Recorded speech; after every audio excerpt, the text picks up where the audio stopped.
Good evening, everybody. My name is Darrin Kerr from FK Partners, and tonight we're joined by Sarah Auerbach and Lacey from the CAIA Association.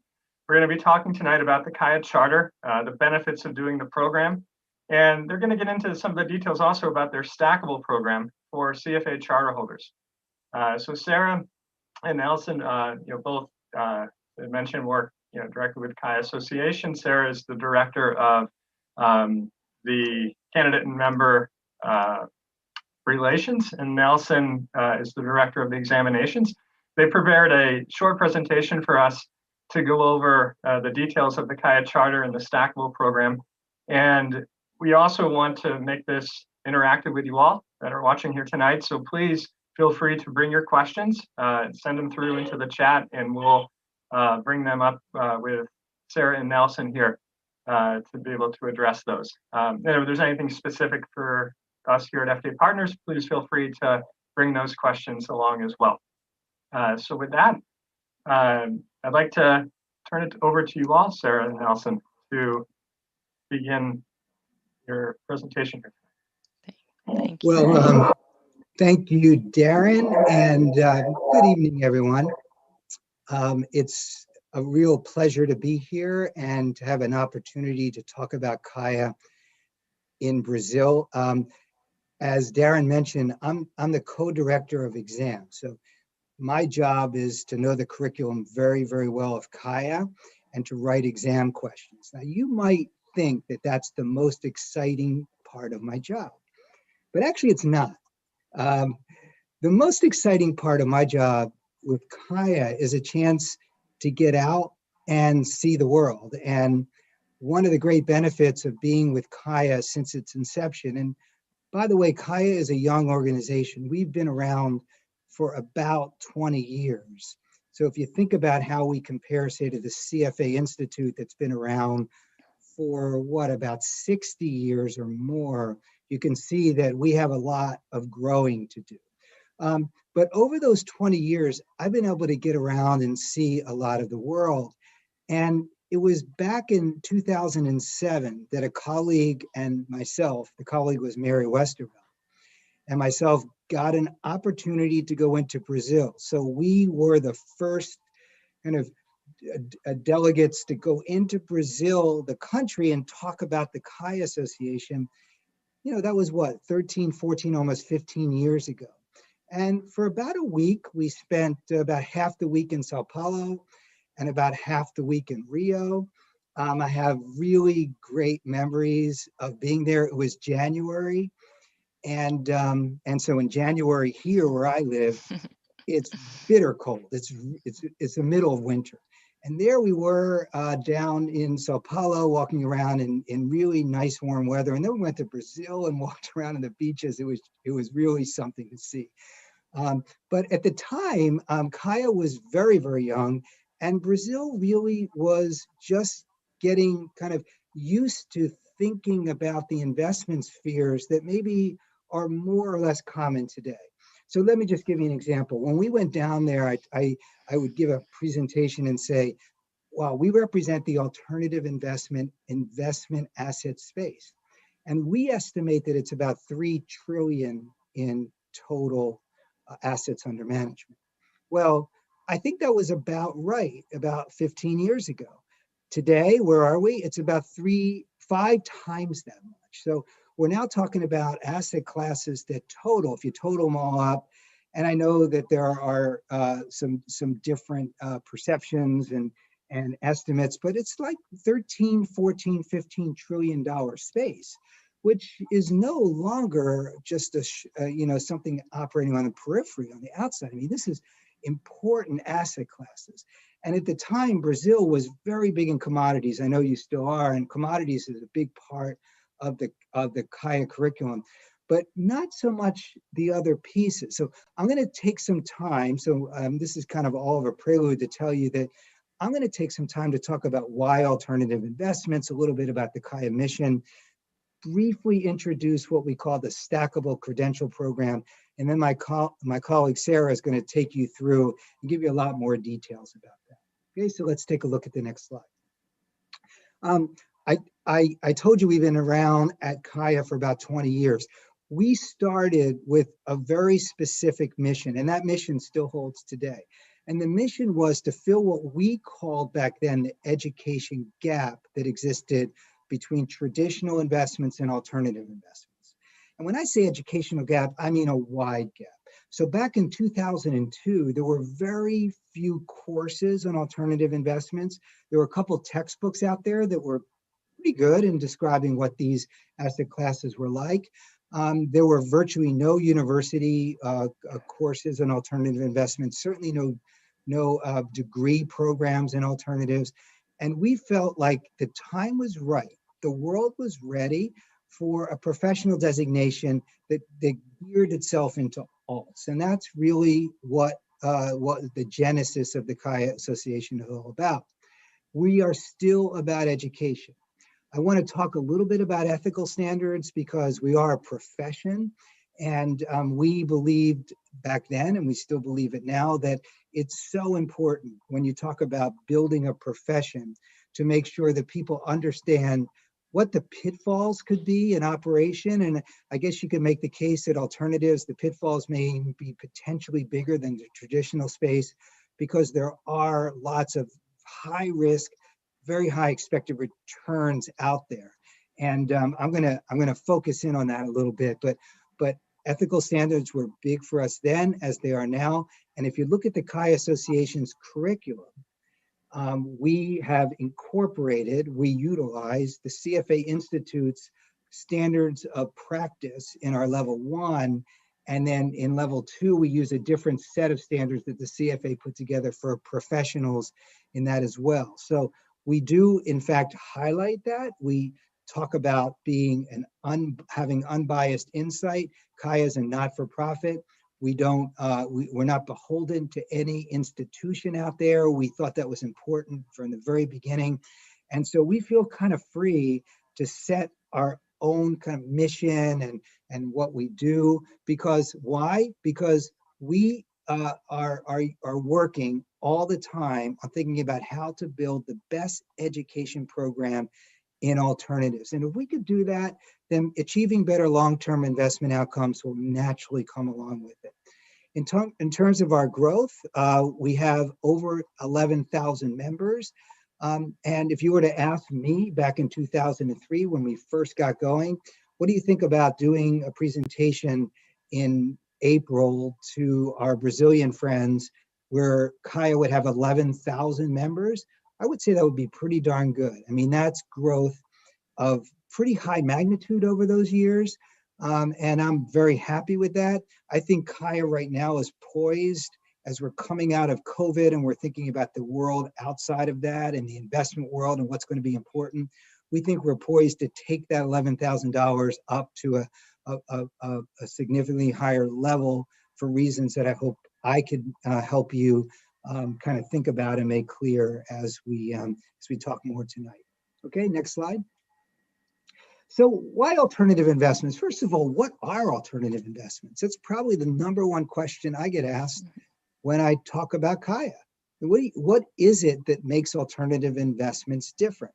And to this day, I think still one of the best ways of describing kind of our curriculum is not what it is, but what it isn't. So when we talk about the alternative investment space, we're really differentiating it from the traditional space. And the traditional space is what? Equity, debt, and cash. And if you put all that together, and by the way, that's, if you think about the CFA curriculum, it's not 100%, but it's by and large those areas. And that traditional space is huge. I talked about the alternative space being about 15 trillion. Well, the traditional space is what? It's over 100 trillion. So I would say alternative investments can be thought of as not simply equity, not simply debt, and not simply cash. But that, I think, leaves you still wanting more. So we at CAIA talk about institutional quality asset classes. And I'll show them to you a little bit when I get to our curriculum itself in detail. But that's really what we do. We build an education program that gets fairly deep into the distinctions and the characteristics and how it all fits together of institutional quality alternative investments, real assets, commodities, hedge fund trading strategies, structured products, real estate and real assets. So those are the kinds of things that we get into at CAIA. Now, what you see on this slide and what it's trying to show is that there are various ways to try to motivate why people want to learn about alternative investments. And you see that there are kind of 4 dimensions here. And I think this slide is good in illustrating that the dimensions really are different for different asset classes. And as you can see on the bottom, kind of the color coordination, like you see the red that kind of juts to the left, that shows that people are interested in, say, primarily yield enhancement. And what would that be? That would be our structured product and private debt section. And what about inflation hedge? Like, why would people be wanting to hedge inflation? I think that that's probably a pretty important topic in Brazil. That would be more motivated towards the hedge fund space and the liquid alt space.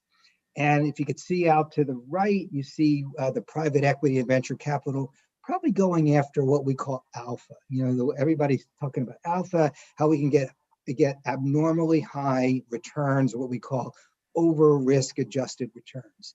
And if you see the one going up, that is diversification. And well, diversification is something that really has become more and more important as we think about an allocator trying to do right for their constituents. Not always yield enhancement, not always searching for those really high outsized returns, but how to build diversification in such that, say, you can show that the Sharpe ratio is much lower when you build in alternative investments to your traditional investment space. So a lot of what CAIA does through its motivation is talk a lot about what's on the slide, but first of all, as assets that stand alone, and second of all, as assets part of a bigger portfolio. Let's go to the next slide. This was one of our latest marketing campaigns, and you can see what it's trying to show. If you can imagine, like, what do you think about when you see this slide? Well, you see an investor's brain, and how does an investor's brain work? Well, first of all, they want to understand asset classes. So you see all these pieces here are the different asset classes. And if you take a closer look in there, you'll see that they are the kinds of things that I've already talked about in addition to the traditional space. So stocks and bonds, yes, but also what? Hedge funds and CTAs and private equity. And what I want to show here is, first of all, that analysts and allocators need to understand those characteristics. So what CAIA does is it gives you kind of a foothold into the foundation of these different parts, and also, and maybe more importantly, how they all fit together. And what we want to show is that if you think like an allocator, you have to really wonder how these pieces fit together. And allocators that are kind of like sitting there in the chair, kind of pulling all the levers, and at the end of the year, looking back and saying, hey, did we meet our goals? And how did this piece work? And how did that piece work? I think that really is kind of what we want to get into when we say, think like this allocator. And when you do that, you have the education, you have the diversification, the democratization is becoming more and more important today. That is giving people accessibility to these asset classes and how you do that. And also, I think your clients are going to expect that you have the skill and professional development to pull all this off. And so what is CAIA doing? CAIA is providing that for you. Next slide. Okay, so what about this Stackable Credential Pilot Program, which is I know part of the reason why a lot of you are here tonight to learn about this more. So about 5 years ago now, the CFA Institute actually came to us, and I want to tell you that if you wonder about this, CFA and CAIA have been working together, not at the hip, not as partners, but we're not adversaries. I mean, we share a lot of information from the very beginning. We wanted to go to them and ask, can can you help us with certain aspects of building our program? They looked at us and said, can you do the same for us? And by the way, I'm a CFA charter holder, so I have a great amount of respect for the program they built. And we really wanted to build a program at CAIA that emulated that. So the CFA came to us and said, hey, we got something interesting to show you. And what we did was we mapped all of our learning outcome statements in all 3 levels against CAIA's level 1 learning objectives. And by the way, if you want to learn more about CAIA, if you just Google CAIA learning objectives, our study guides are available for you to see. And they said, we've got interesting results. I said, well, what are they? And they said, well, and what we did was we looked at the bottom line, and we think that over 60% of our 3 levels of the CFA charter touch on or cover what you cover in the level 1 of your CAIA program. And we think that you might want to look at maybe adding a member benefit. And a member benefit could be that if you earn the CFA charter, then you can skip over level 1 and go right into level 2. And that's really how the Stackable Credential Pilot Program was born. We took that very seriously. We studied that ourselves here at CAIA. We took a couple missions down to Charlottesville to meet with the management of the CFA Institute to talk about where they were coming from and how we can maybe piece this together where it makes sense. We understood that, that there were a lot of pros and potentially some cons because we were steering people away from level 1 that had the CFA charter. But we became convinced that this was interesting enough to start the pilot program. So the pilot program was born. Now, that was 3 years ago. So 6 exam periods later, because we offer CAIA exams twice a year. So we've run this pilot program over 6 distinct time periods. And we believe that there's been so much success with this that we have dropped the word pilot. So we're no longer a pilot. This is something that we've now embraced, and we expect it to be part of the CAIA program going forward. So we believe that, that this needs kind of proper kind of public relations. We are getting the word out, but we could use a lot of help. And the idea that FK Partners wants to help us kind of get the word out is another motivating factor for what we're doing here tonight. And we believe that if you are a CFA charter holder and you want to get involved in this, that the credibility of the industry, that learning the specialized curriculum, that getting professional development and career enhancement are going to be all things that you're interested in. So we could easily kind of sell you on this kind of new idea this way. Next slide. And I just want to spend a minute on what you would be doing if you join the Stackable Credential Program. You would jump into level 2 of the CAIA program. Now, what is level 2 of the CAIA program? I talked about think like an allocator. You're seeing on this slide the textbooks that go along with the curriculum of level 2. So the bigger picture there is what we call our core curriculum. It's an allocator's approach to managing alternative investments. And what you see in the smaller book is a way that we kind of bring new ideas and things that are trending in the industry that maybe haven't caught on, maybe don't have kind of the credence in the profession yet to say it's part of a sustainable knowledge. So we also bring that into that book, and that book is more or less new kinds of entrances into alternative investments, new kinds of products, new ways of thinking. So what this level 2 curriculum has done in its new form, which is its 4th edition, is incorporates, first of all, what is called the Asset Manager's Code from the CFA Institute. It features chapters on ESG, which is something a lot of people are telling us is a big feature, and we're convinced of that. It's been informed by input by our members and who are industry professionals. And the next slide will show you a little bit more of the detail. So I'm going to end my part of tonight with this slide. So this is showing the parts of the curriculum, the sections. You see the first part is that ESG part and the ethics. Then we go into how allocators need to think about building all those pieces that you saw on that previous slide. So we talk about models, how you build models and how alternative investments fit into that.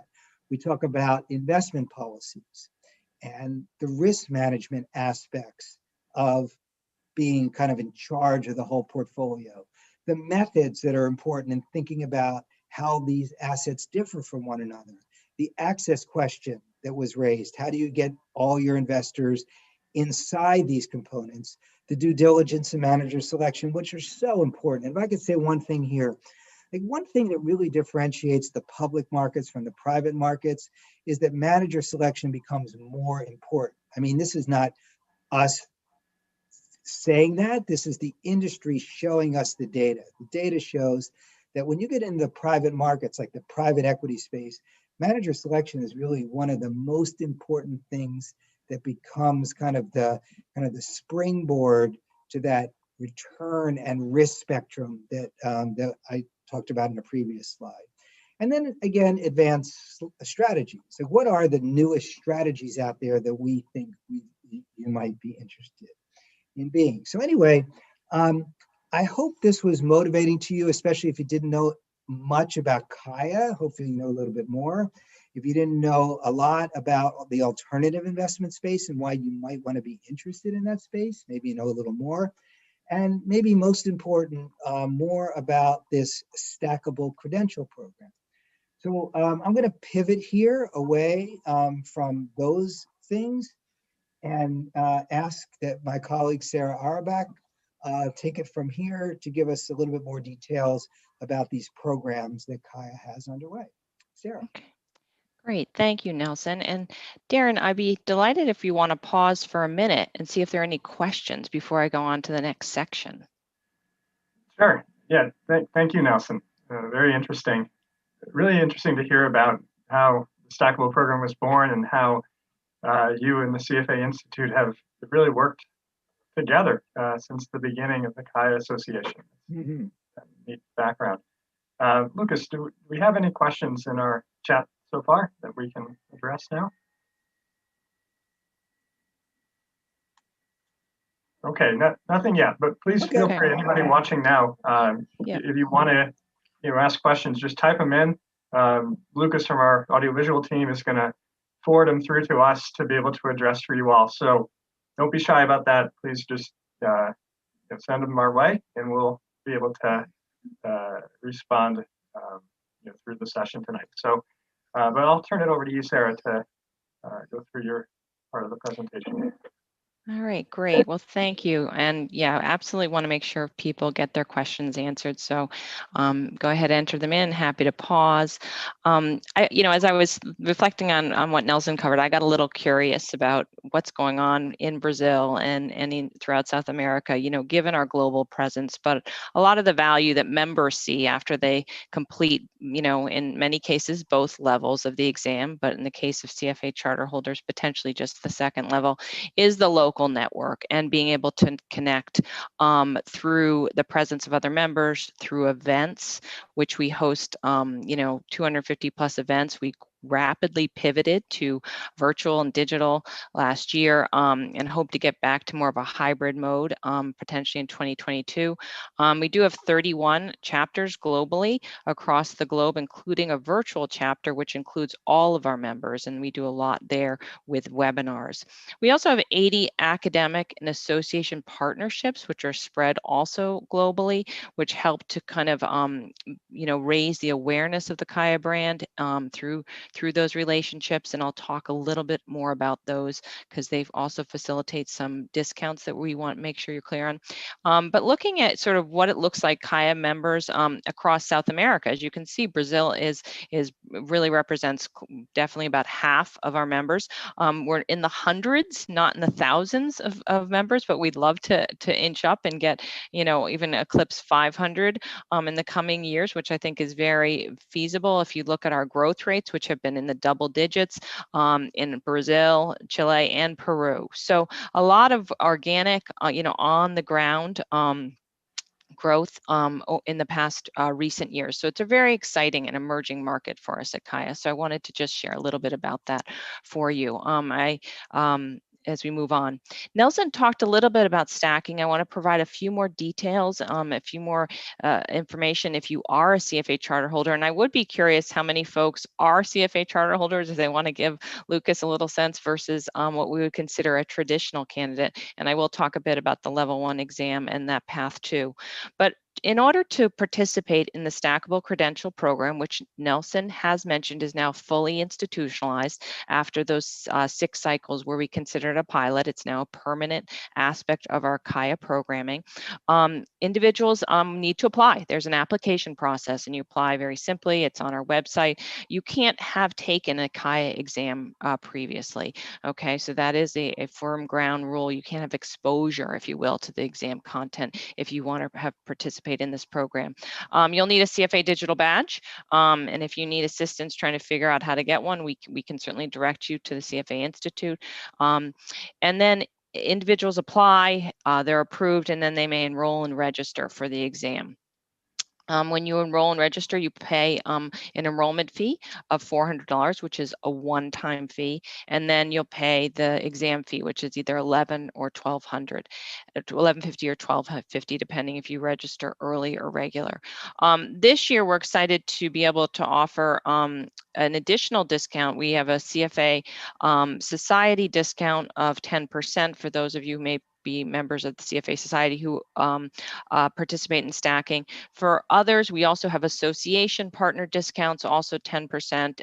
AIMA, if your company is a participant in AIMA, there's also a discount for that association. So that's a little bit about just a bit about the block and tackle aspects of the program, of the Stackable Credential program. I want to just share with you this information about the exam and the topics and the format. And if we were looking at level 1, it would look a little bit similar, except the topics would be different. So I don't have a level 1 slide in this deck tonight, but the level 1 curriculum focuses on the asset classes of alternative investments. And I'll encourage you, whether you're a level 1 potential candidate and thinking about that, or a level 2 candidate, to in the coming weeks and months, we'll offer a series of candidate orientations. And these are very, very in-depth reviews of the exam contents with either Nelson or Keith Black or Christoph Lises. So members of our exam and curriculum team, I participate, one of my team leads participate, and we'll go through basically what to expect on the exam, a lot about the questions, sample questions, so whether it's a level 1 or level 2, and you'll see this layout of what the level 1 exam will look like. Now, the level 1 exam, just so you know, is all multiple choice. Talking about the level 2 here tonight, given that we're a little bit focused on the Stackable program, you can see it involves both multiple choice as well as constructed response questions. And it's a 4-hour exam with a 30-minute break. So you'll spend 2 hours answering multiple choice. You'll have a break, and then you'll come back for the level 2, and that's when you'll have your 3 constructed response questions. And as you can see, you'll definitely have one on ethics and another pulled from the current and integrated topics, and then one other from another aspect of the curriculum. And then you can see how the breakdown is across the other topics in the curriculum. So this is just a visual to give you some sense of other information. It's readily available on our website and in the candidate support tools that I'll talk about in a minute. I did want to mention as well that this is an interesting statistic, and Nelson talked about the curriculum mapping we did between the 3 levels of the CFA versus the CAIA level 1. And so over the 6 cycles that we were in our pilot mode for the Stackable Credential, we surveyed the individuals who participated in the program.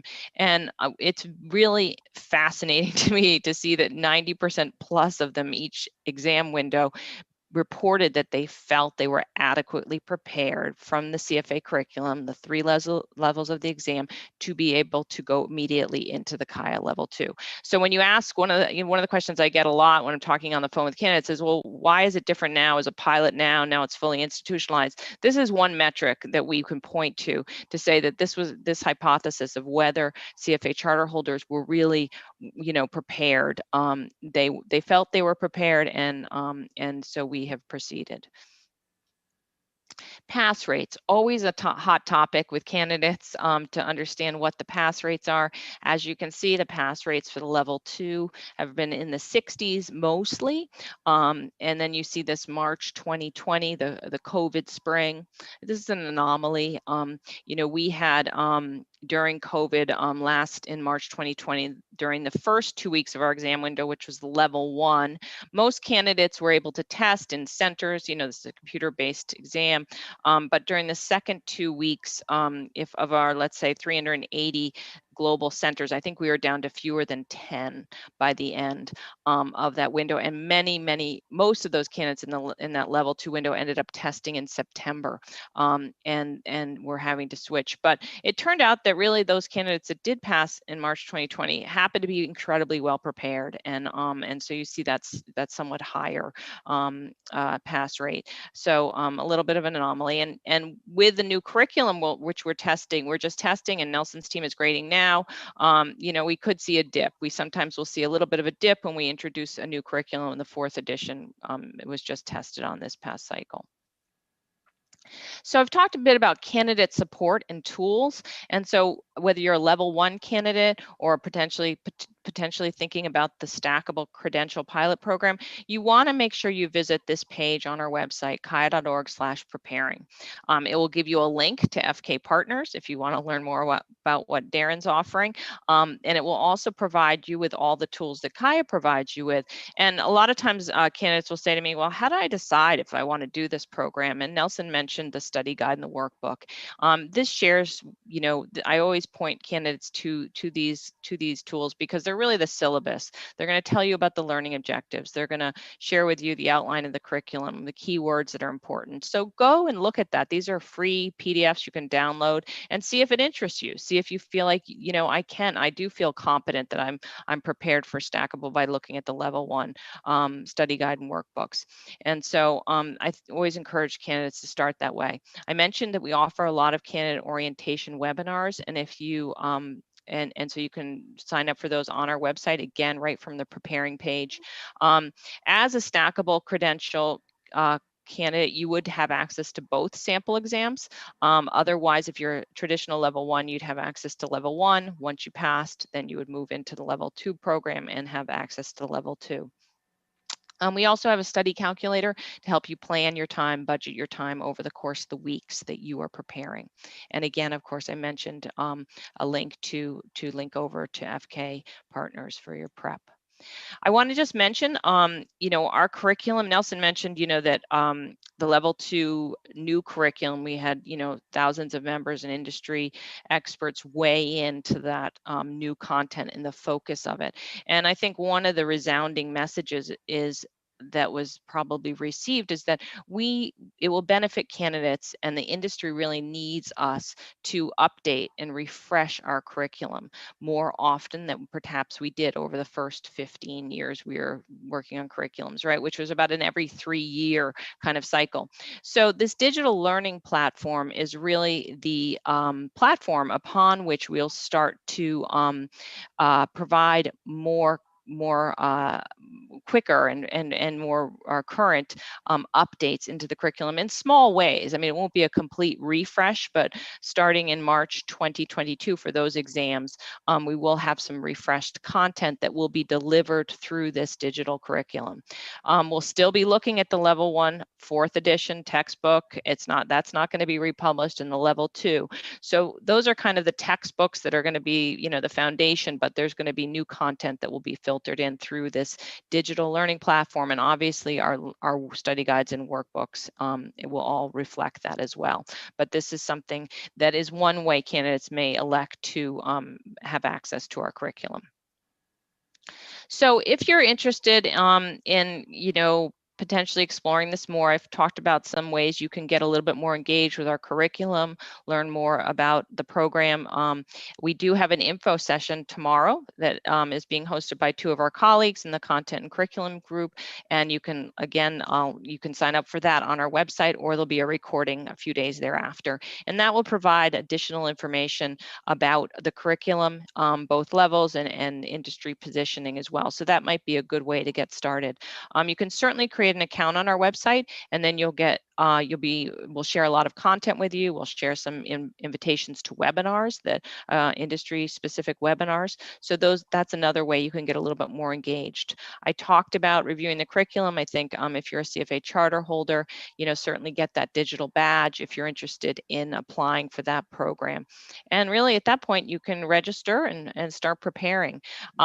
And I want to talk finally about our exam, where, how, and when you can take your exam, because we do have two ways you can do this. And we have two testing options, and this was launched late last year.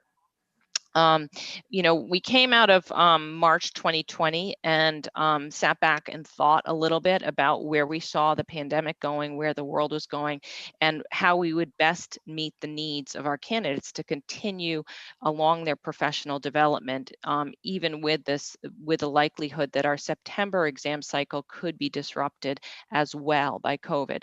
And Nelson and I can remember, I think I've been with CAIA a little over 6 years, and I think one of the first meetings I went to with Nelson was talking about online remote proctoring with a vendor.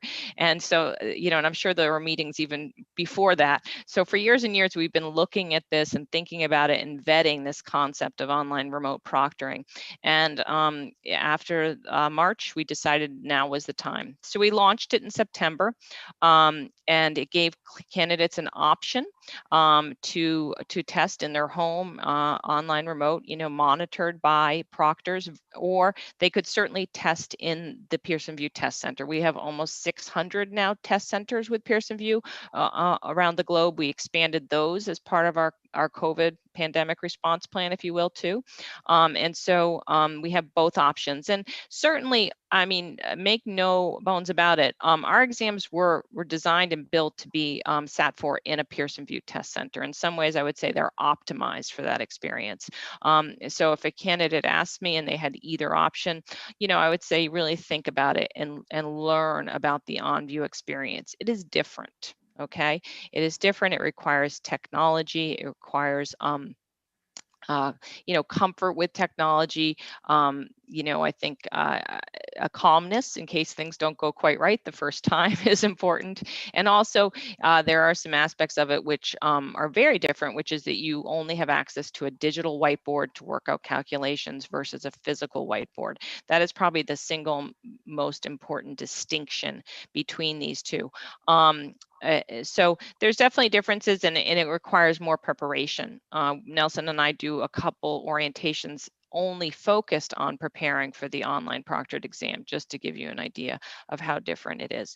So now we're testing, we tested 40% of our candidates in September through online, and it will be about the same number for this past March. So candidates are definitely taking advantage of it. We were able to test in almost 38 countries where we'd never tested before with online, and some of those were in South America, some were in the Middle East, some were in Africa. So it's expanding our global reach and giving greater accessibility to our exams. So it's very important, we feel, to be able to meet our educational mission for the investors and for our candidates. So just quickly looking at the September 2021 exam cycle, which is what we're in right now, and that we opened registration on yesterday, actually, just Monday. And we're in early registration now through May 17th, so you get a little bit of a price savings there. And then the exams open August 30th. The first 2 weeks are the level 1 exam, and the second 2 weeks, the 13th, going forward there to the 25th. I can't even see that that, but are the second 2 weeks. So it's a 4-week exam window. The online exam will be the first week of the level 1, and then the first week of the level 2. So the online is only offered for one of the 2-week windows. So that is sort of the cycle we're in now. And so you can see if you started, if you thought about this now, you would have, a significant number of months to prepare, and it would be your winter, it will be our summer. So those in the Northern Hemisphere are not as excited about the September cycle as maybe you all may be. But if you have questions, you can contact me and my team at candidate@CAIA.org or learn more at CAIA.org. Just wrapping up quickly, I talked a little bit about the fees, and I just wanted to mention membership, which is really, what individuals are interested in so that they can use the CAIA marks and be able to take advantage of our ongoing professional development, our content, our journals, the industry research we put out, and our career center, and of course our events. And so membership in South America is covered actually under our emerging market model, which we base on the MSCI indices, which we introduced in 2017. Recognizing currency differences and other differences globally, having members in 100 countries. And it's $100 a year, and that includes pretty much everything. It's a little different than the CFA model. There's no, society fee versus an institute fee. And as you can see, what members tell us are the top benefits are the use of the CAIA marks as really a signal to the industry of your proficiency and your expertise and alternatives. And I've mentioned the other benefits. So that's everything I had to cover for tonight, Darrin and Nelson and Lucas, but we can certainly pause and see if we've gotten any questions. Thank you, Sarah. Thank you. Very informative. Lucas, do we have anything in our chat? Questions from the audience? Okay, well, quickly, I can just share a little bit about my own personal experience with the CAIA charter. I did the Stackable program back in 2020, registered to be a candidate in the March cycle last year. My exam was postponed due to COVID test center cancellations, so I ended up going into the September cycle and did the exam actually in October because I did the online, the at-home online, and the window I think extended into the first week of October. So I took the level 2 exam back in October. Fortunately, I made it through and became a CAIA charter holder. Joined the CAIA Association with the emerging market pricing, as you're living in Brazil, and I really enjoyed the experience. I enjoyed studying for the exam. I again, as a charter holder in CFA, was able to jump into level 2.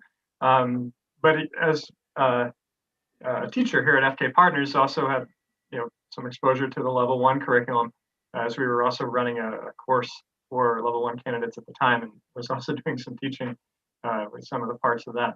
But really enjoyed studying the program and learning about a lot of different types of alternative investments. And as Nelson went through earlier, the way in which an allocator will think about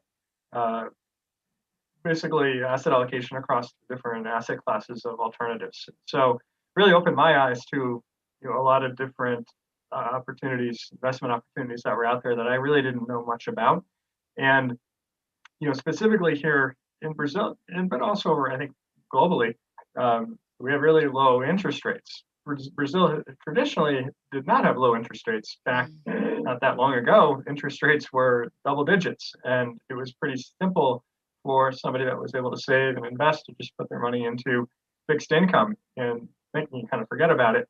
That has changed. We have really low rates now, really for the first time in maybe forever in Brazil. I haven't lived here forever, but for many years, and you have a lot of investors that are looking for yield enhancement, as Nelson shared within his presentation earlier. So you have a lot of people that are looking in traditional equity investments that maybe didn't before, But even beyond that, we're seeing an increased interest in alternative investments. Even locally here, the Certified Financial Planner organization, the organization that runs the Certified Financial Planner exam, even put together a continuing education program on alternative investments that we here at FK Partners partnered with them to provide late last year. So there is definitely demand for the alternative space here in Brazil that didn't really exist not that long ago, when we had a high rate environment where it was just kind of easy to put your money into a money market type of fund and just kind of forget about it. So with that environment that has completely changed, you have a much more interest in looking at the alternative space. So the CAIA curriculum will really help you prepare for that if you're serious about it. In terms of the online testing, we had a mix of both here at FK Partners. We had some students that went to the September cycle, and then also in the March cycle here most recently, to the Pearson VUE Test Center, and then we had others that opted to do it online. It was just a mix, more of a preference. Obviously more convenient if you can do it at home, but as Sarah noted, you gotta make sure you test your technology. And basically, the Pearson site will help you with that. You have to download a program and basically make sure that you can run their software on your computer that you plan to use for the test. That it all works, and you have an internet connection that works fine and everything. So if you can kind of check those boxes, maybe it's the option for you. Others were feeling more secure going to the test center, where they knew things were in a much more controlled environment. They didn't have to worry about the internet dropping or something like that. So I think our candidates here were basically split. And on an official poll that I did with the students that we had in the March cycle. So either one would work, and we definitely had both, people doing both.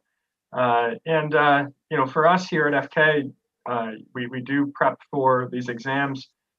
We will be doing courses for both levels 1 and 2 starting not too long from now. The level 1 course for the September cycle starts on June 17th, and then our level 2 course will start in July.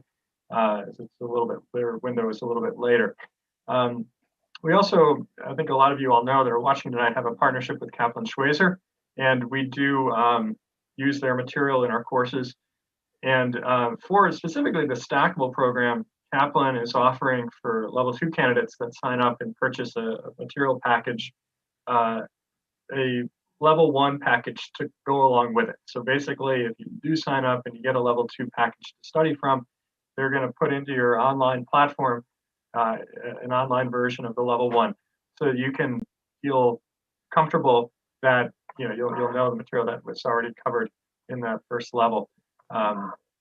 Even though, as both Nelson and Sarah pointed out, your CFA credential will have taken care of most of that. But just some things to share with you all. And now we actually do have a question that came through here for you, Sarah. Let's see.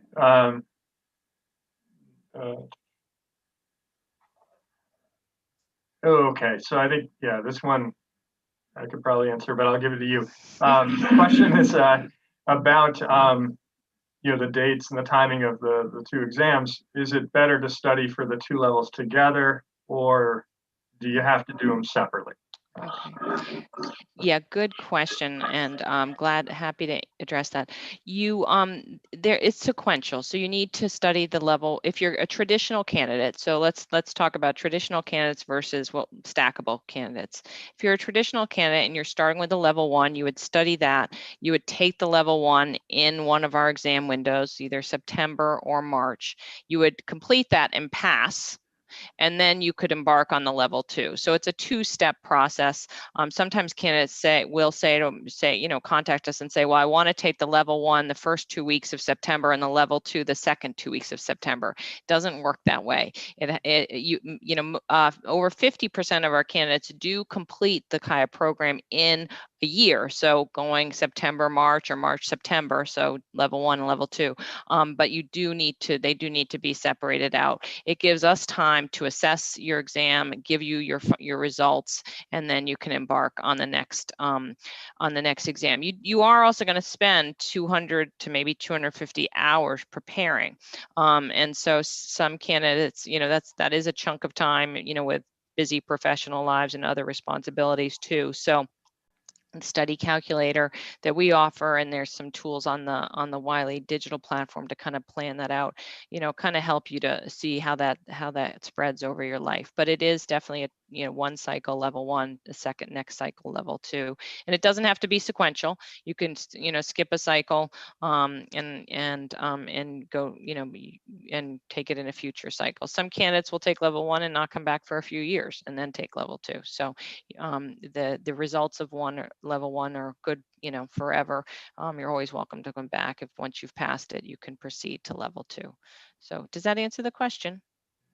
Yes, I guess just to follow up on that final comment that you made, there is no time limit to this, right? If you were to do level 1 and you wanted to take some years off before you went on to level 2, that's okay?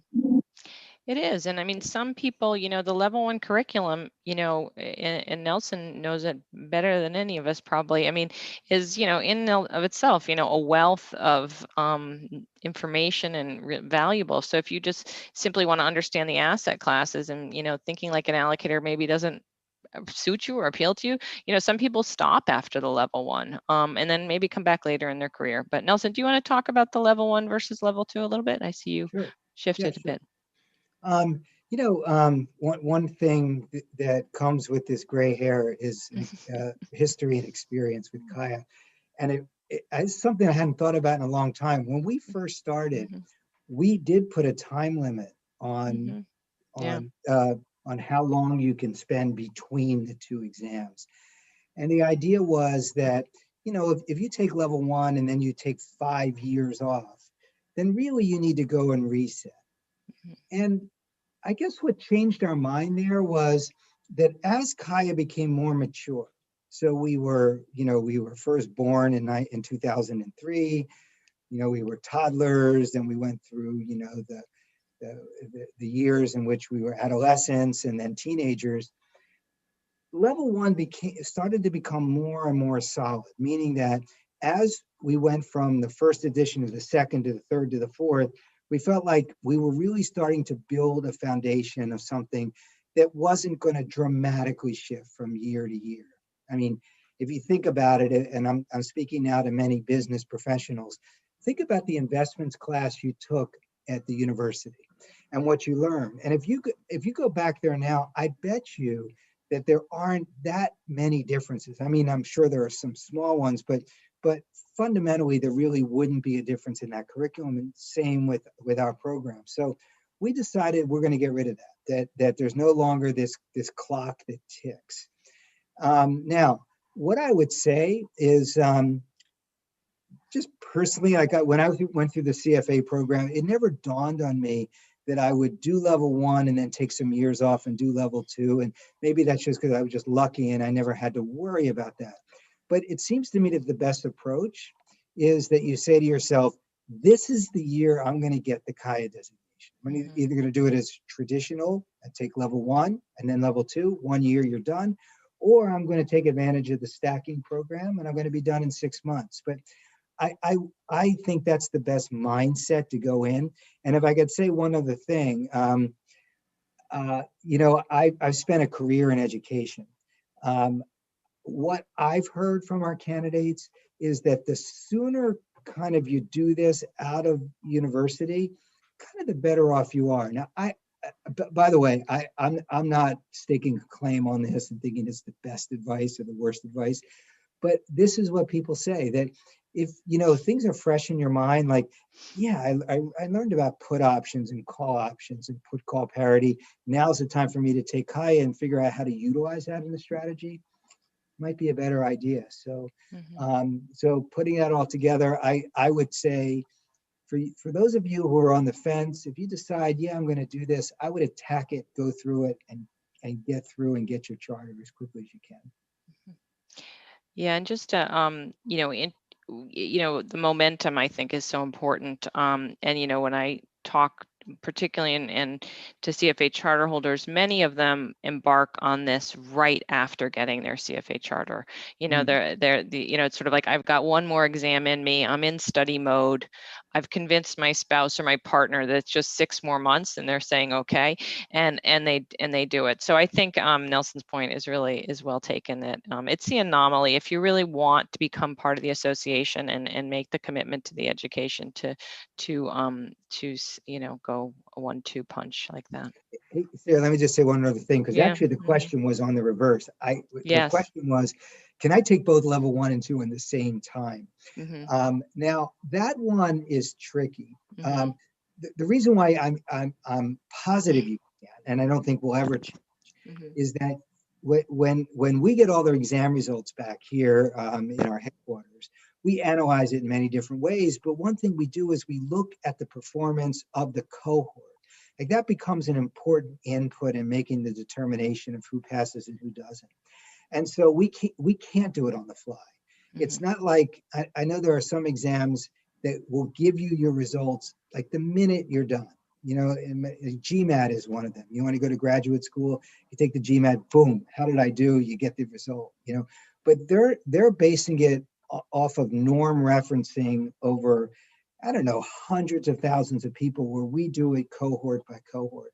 So it's important for us to take a little while to go through, be careful, determine who in that level 1 pool should pass, and then we release results maybe 2 or 3 weeks after the last sitting of the level 1 exam. And by that time, level 2 is already closed. Yeah. Thank you, Nelson. Sure. Thanks.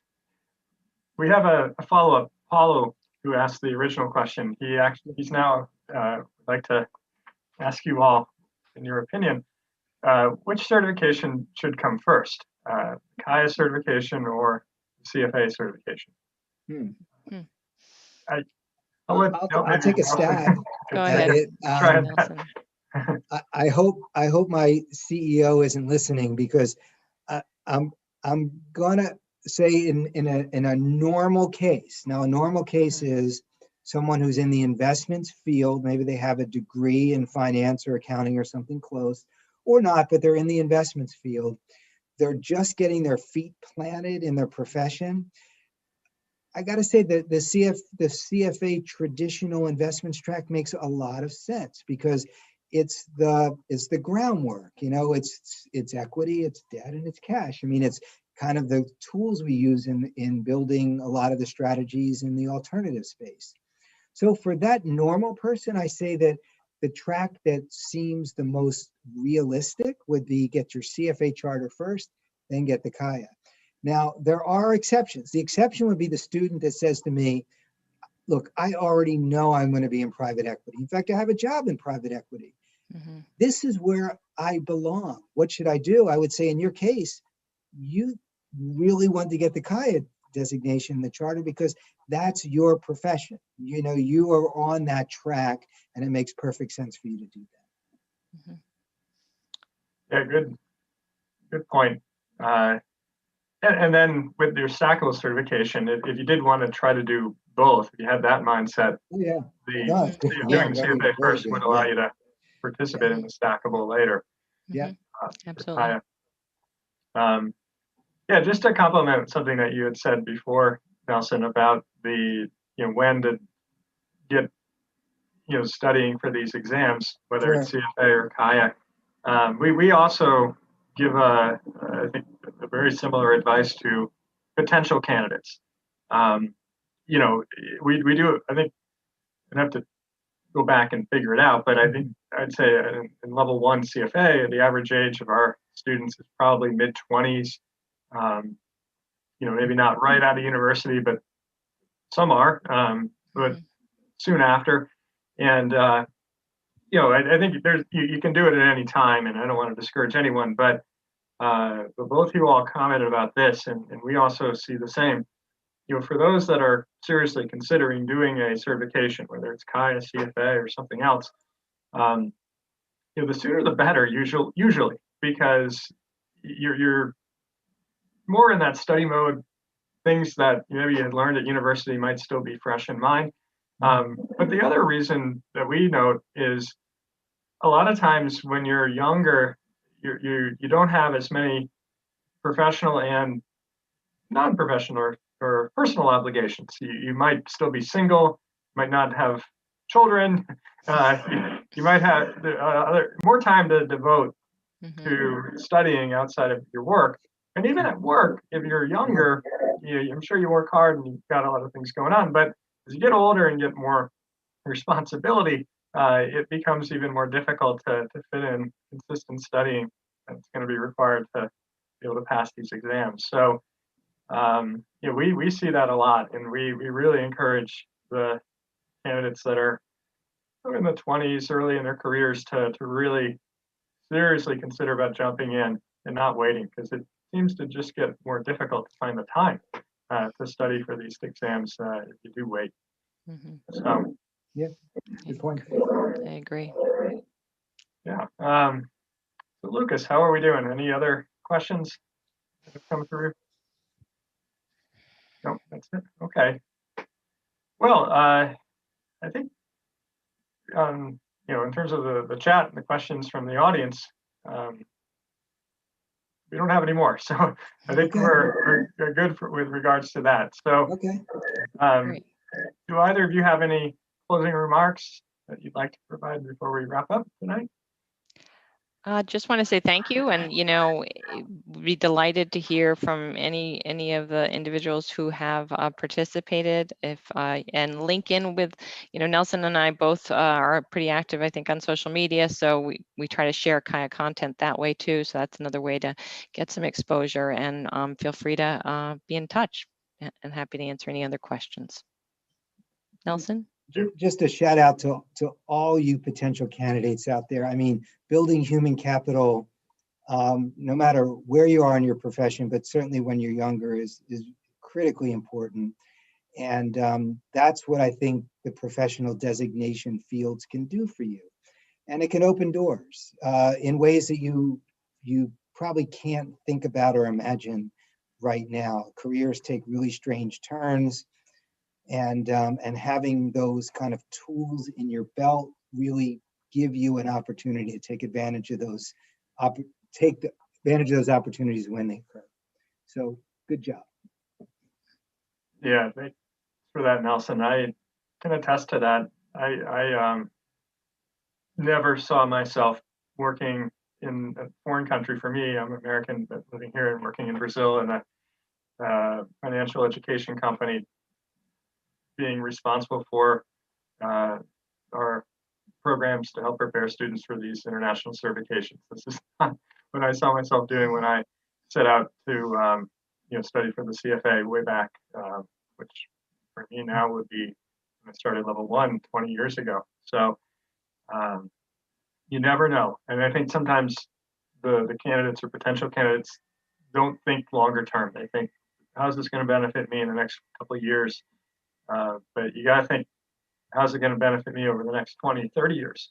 And that's where, you'll be surprised, your way if you put the effort in now. So big proponent myself of for those that are considering this. Thank you both for joining us. I really appreciate it. I learned a lot myself, both and really need to hear about the origins of CAIA and Stackable and connections with the CFA and all. So, and I know those that are watching and listening tonight sure learned a lot as well. And for those that also have any questions for us here at FK Partners, please feel free to reach out to us through our communication channels. We'll be continuing to prepare students for these certification exams each cycle, and be happy to talk to you if you're considering it, to determine whether or not it's the right move at the right moment for you all. So look forward to hopefully hearing from a lot of you all in the near future. And thank you all for participating tonight. Thank you. Thank you.